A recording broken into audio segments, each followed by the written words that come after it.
All right. Good morning. Good morning. I want to talk a little bit about talking.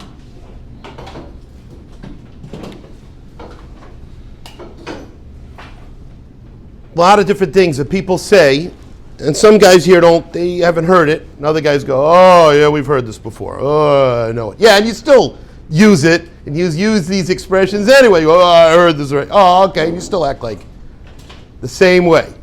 So we got to keep hearing it and hearing it and hearing it, or else we're not going to change, and we're going to use the same expressions. Some people I will ask, what does the word okay mean? Shut up. Now, other guys will go, it means okay, right? So what does it mean, okay? Leave me alone. That's right, leave me alone. Give me a break. Just, okay. Now they'll say it nicely, go, okay. That means nicely, okay. There's different ways of saying it, but it still means the same thing. They don't say, check, got that. See, the other way of doing it is, what would be another way of saying it instead of saying, I don't know, sure. okay, I don't know? Well, that's the dumb way. Sure. That just make you sound stupid. Yeah. I'll do. It would be like one of those big beanies with the little spinner tops on your head. I'll do. That's what I don't know means. I understand, Sure. or Yes. No, or I'll work on that. Or listen. I'll take care of that. Agreed. But okay is basically an excuse of a word to say, we're done. How are you feeling? Okay. Okay means, I'm not telling you. Someone tells you something they need done, you go, okay, that means enough, got it, next. Go on to the next thing. Heard enough. That's what okay really means. Now you don't understand that, but that's really what it means. Anybody wants to argue it, it's giving excuses, it's the reality. Here's another one. Somebody does you a favor, you do somebody a favor, or someone does you a favor, either way. And what do people typically say afterwards? Thank you very much. Thank you very much. And the other person answers, no problem. You know what that means? You're not a problem. You, what? You're not a problem. You're not a problem. Meaning, yes, I can handle you. You are manageable. No problem. Now, they'll say it in a nice way. No problem. You weren't a problem. You want to hear that? No. You say to somebody, thank you very much. They go, no problem. You want to hear that? That you weren't a problem? You're saying thank you. And the other person says, you weren't a problem. You imagine Eliezer comes and he needs help by the well, and after he says, thank you so much, and she goes, no problem. You weren't a problem. That's not what happened. She went out of her way to help the person, and afterwards to say, no problem. You give somebody a ride, or someone gives you a ride, and then afterwards you say, thank you so much. They go, yeah, I was anyway going there. I wouldn't have done it normally, but it happened to me. I wasn't. Would someone say that? They might say, I was anyway going there.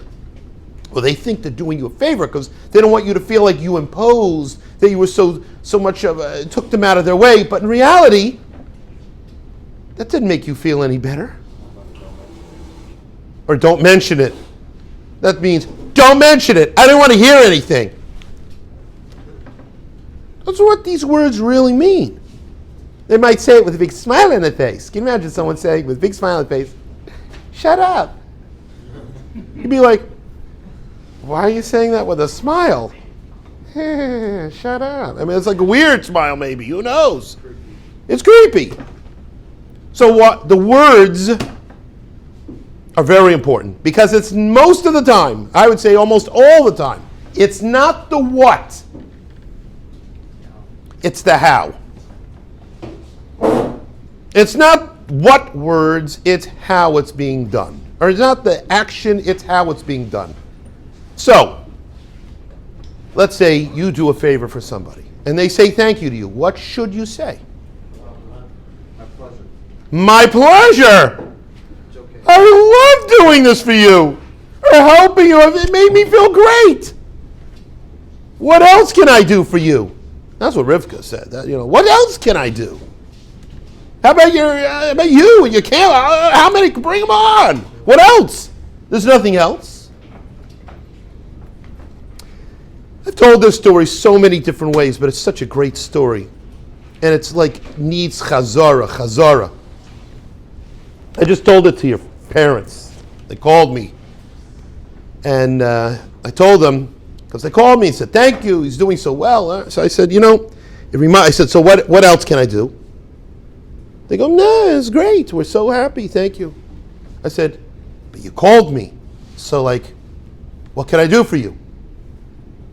And I go, you're doing everything. Thank you. Appreciate it. No. But if you called me, so what can I do for you?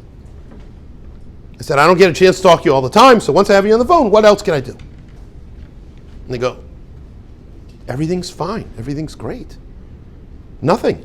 I said, please, come on, something. No? So I'll tell you, I said, let me tell you. I don't know how many of you guys know, there was a great rabbi in America. His name was Rabbi Eliezer Silver. Anyone related to him? Look, so many guys related to Rabbi Silver. Not. Okay. Now, my great-grandfather was very close with Rabbi Silver, because my great-grandfather lived in Ohio for a while, and Rabbi Silver lived in Cincinnati, Ohio. So they communicated back and forth. Brother from another mother. Yeah, Mstama. Okay. So Rabbi Silver was a big Talmud Chacham and a very sharp person. He's quick. And it was a big askin also. Did a lot of askanis and all kinds of things. And kashrus and during the war, not Hatzalah. You guys think Hatzalah means, woo, woo, woo. That's Hatzalah. You know? No. Hatzalah was, for many years, helping people from dangerous situations and wars or, anti-Semitism and getting out. All right. So there was a great rabbi who came to America, big famous rabbi, Rev Elio Dessler. And Rabbi Dessler, there's a whole set of Svarim that became super famous. The Michtav Elio, they printed some of his Torah.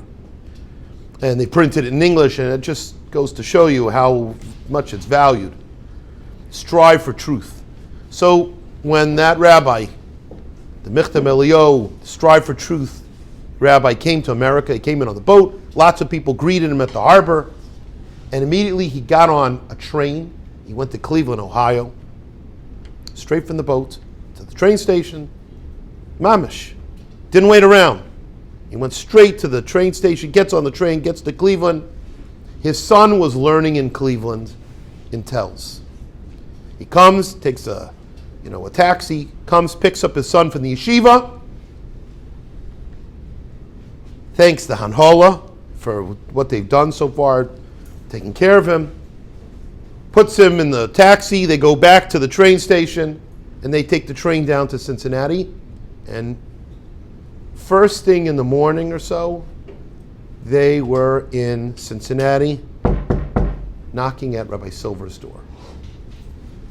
So Rabbi Silver, involved in all this Hatzalah, like I said, had helped him get his son out of Europe into America and into Cleveland to Tells. So he comes to Rabbi Silver with his son. For what reason?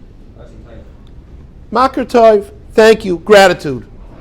So Rabbi Silver opens the door. He goes, oh, Shalom Aleichem, Rabbi Dessler, come on in. Oh, wow, your son, come on in, come. So he says, can I give you a drink? He goes, no, we're fine.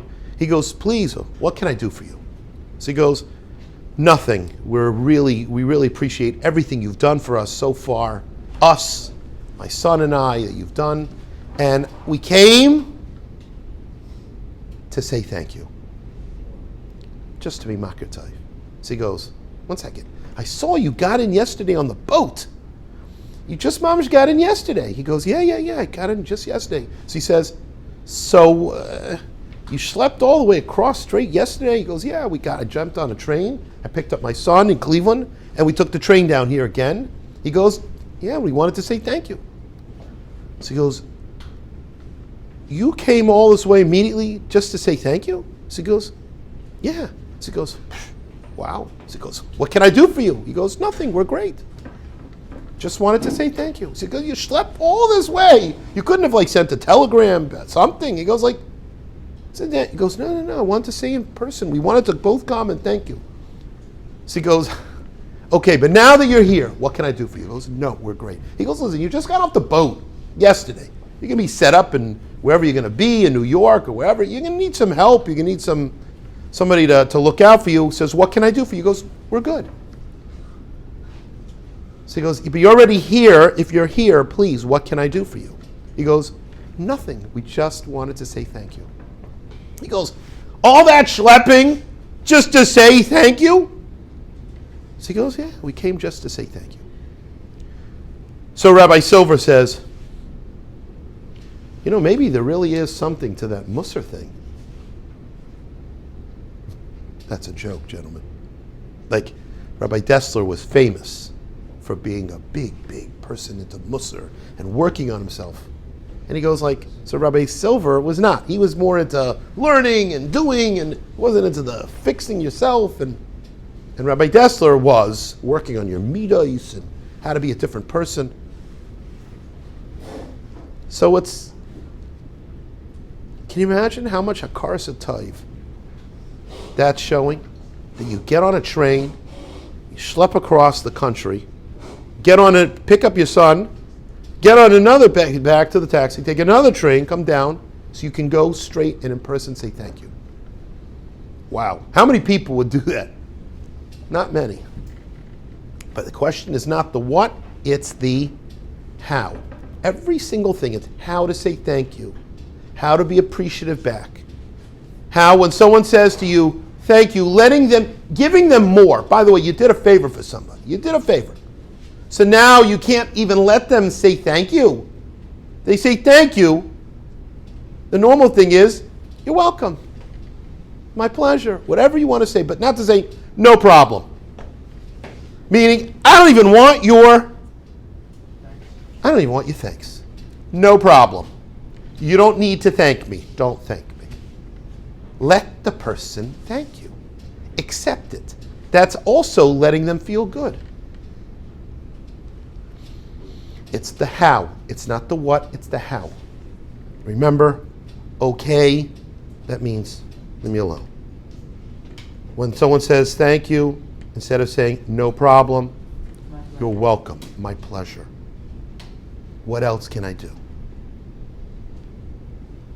And we could go on and on. When someone says you have a disagreement with somebody else, and instead of saying, what's the natural thing person says? One person says, yes, this is the way it needs to be. And the other person says, no. Or you are wrong. Instead of saying you are wrong, say, I disagree. It's something, it takes a lot of practice. But as soon as you say, one person says yes, and the other person says no, it becomes two separate sides of the fence.